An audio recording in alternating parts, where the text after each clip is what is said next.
नमस्कार मैत्रिणींनो, माझ्या या यूट्यूब चॅनलवरती आपल्या सर्वांचं अगदी मनापासून स्वागत आहे। तर आजच्या व्हिडिओमध्ये आपल्याला 2000ची जी काही पैठणी साडी आहे तर तिच्या काठापासून छान अशी पॅचवर्क डिझाइन तयार करून घ्यायची आहे।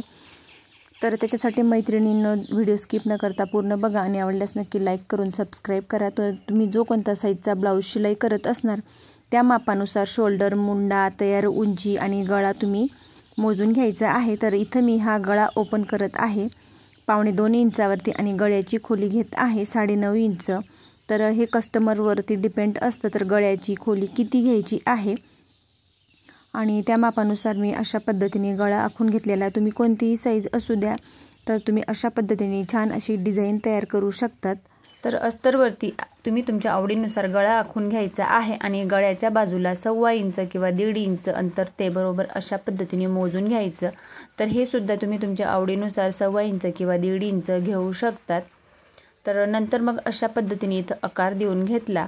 नंतर मग पेपर कॅनव्हास घेतला आणि तो बरोबर फोल्ड करून त्याच्या आतमध्ये अस्तर ठेवून आणि पिन लावून पॅक केला आणि जो काही गळा आखून घेतलेला आहे तो पेन किंवा केच पेनच्या साहाय्याने बरोबर आपल्याला डार्क करून घ्यायचा आहे। डार्क करून झाल्यानंतर मग दुसऱ्या बाजूला मी तो डार्क करण्यासाठी केच पेनचा वापर केला।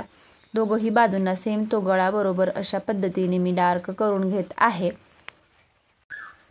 डार्क करून घ्यायचा आहे आणि त्याच्यानंतर मग डार्क करून झाल्यानंतर जो काही साडीचा हा काठ आहे तर तो मी बरोबर अशा पद्धतीने जोडून घेत आहे। तर साडीला जो काही एका साईडला काठ असतो तर दोघही बाजूंना काठ असतो तेव्हा आपण अशा पद्धतीने छान डिझाइन तयार करू शकतो।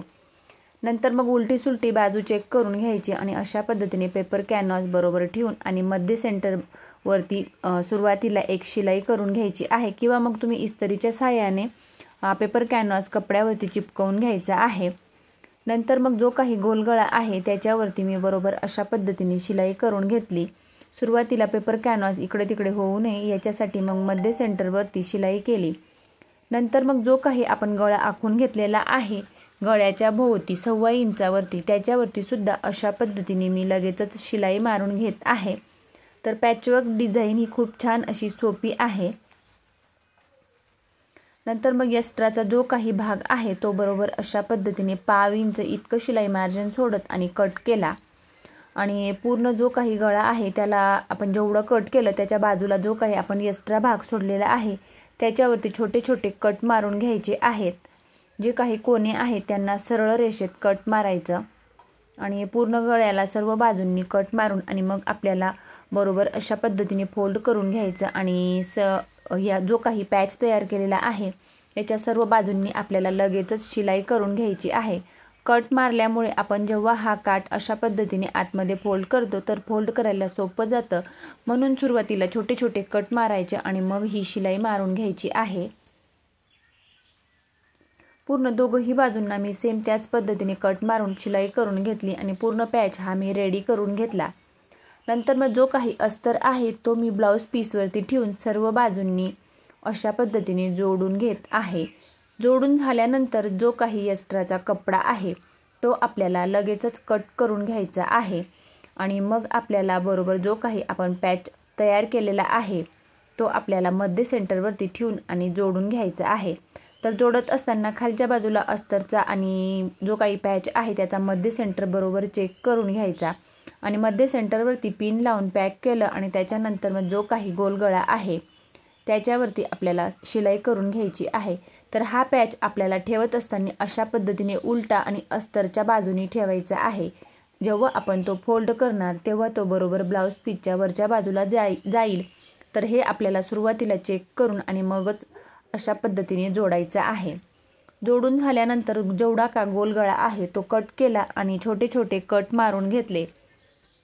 पूर्ण गळ्याला छोटे छोटे कट मारून घ्यायचं आणि त्याच्यानंतर मग हाताच्या साहाय्याने नाखुनाच्या साहाय्याने बरोबर प्रेस करायचं आणि बरोबर फोल्ड करून घ्यायचा आहे। फोल्ड करून झाल्यानंतर जो काही गोल गळा आहे त्याच्यावरती आपल्याला लगेचच दाब शिलाई देऊन घ्यायची आहे। त्याच्यानंतर मग जो काही पॅच आहे त्या पॅचच्या तुम्ही आजूबाजूला सुद्धा शिलाई करून घेऊ शकतात किंवा मग लेस लावतानाच बरोबर शिलाई करू शकतात, हे तर ऑप्शनल तुमच्यावरती डिपेंड आहे।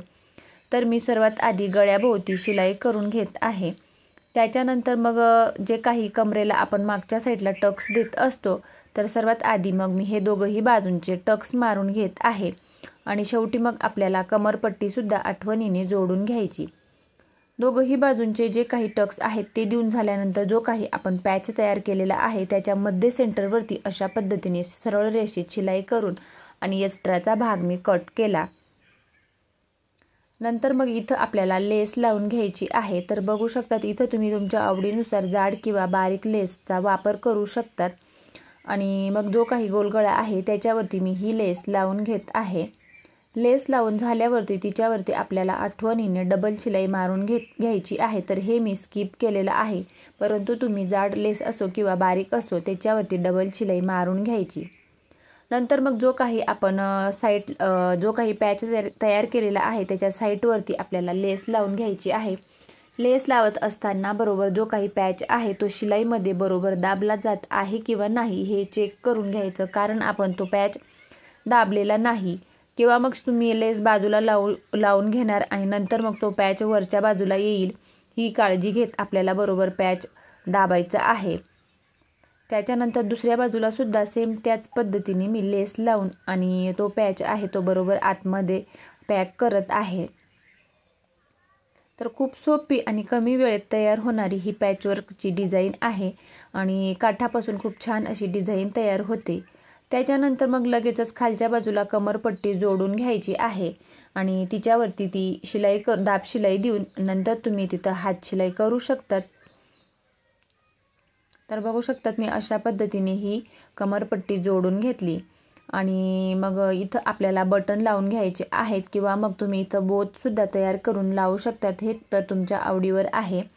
नंतर मी हे बटन लावून घेतले। तर माझा व्हिडिओ तुम्हाला आवडल्यास लाईक करा, शेअर करा आणि चॅनलवरती नवीन असल्यास चॅनलला सबस्क्राईब करून जवळच असलेल्या बेल आयकॉनला प्रेस करा, म्हणजेच माझ्या अशा येणाऱ्या नवनवीन व्हिडिओची अपडेट तुम्हाला येत राहील। आणि ही पॅचवर्कची डिझाईन तुम्हाला कशी वाटली हे मला कमेंट करून नक्की कळवा। खूप छान आणि सोपी अशी ही डिझाईन आहे, तुम्ही सुद्धा एकदा नक्की ट्राय करून बघा आणि आवडल्यास नक्की लाईक करून सबस्क्राईब करा। Thanks for watching.